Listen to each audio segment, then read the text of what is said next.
100 ವರ್ಷಗಳ ನಂತರ ಸುಮಾರು 2125ರಲ್ಲಿ ನಾವು ಮತ್ತು ನಮ್ಮ ಕುಟುಂಬ ಸ್ನೇಹಿತರು ಎಲ್ಲರೂ ಸಮಾಧಿಯಲ್ಲಿರ್ತೀವಿ.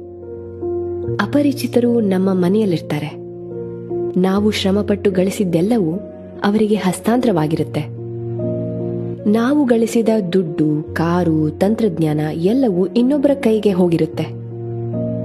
ನಮ್ಮ ವಂಶಸ್ಥರಿಗೆ ನಮ್ಮ ನೆನಪುಗಳು ಮಾಯವಾಗಿರುತ್ತೆ. ನಮ್ಮಲ್ಲಿ ನಮಗೆ ಅಜ್ಜನ ತಂದೆ ಯಾರು ಅನ್ನೋದು ಎಷ್ಟು ಮಂದಿಗೆ ಗೊತ್ತು?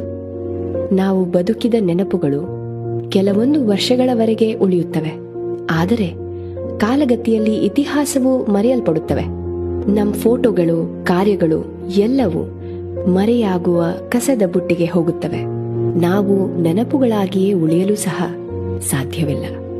ಹೆಚ್ಚು ಸಾಧನೆ, ಹೆಚ್ಚು ಪಡೆಯುವ ಹಂಬಲವೇ ನಾವು ಬದಲಿಸಬೇಕಾದ ವಿಚಾರ.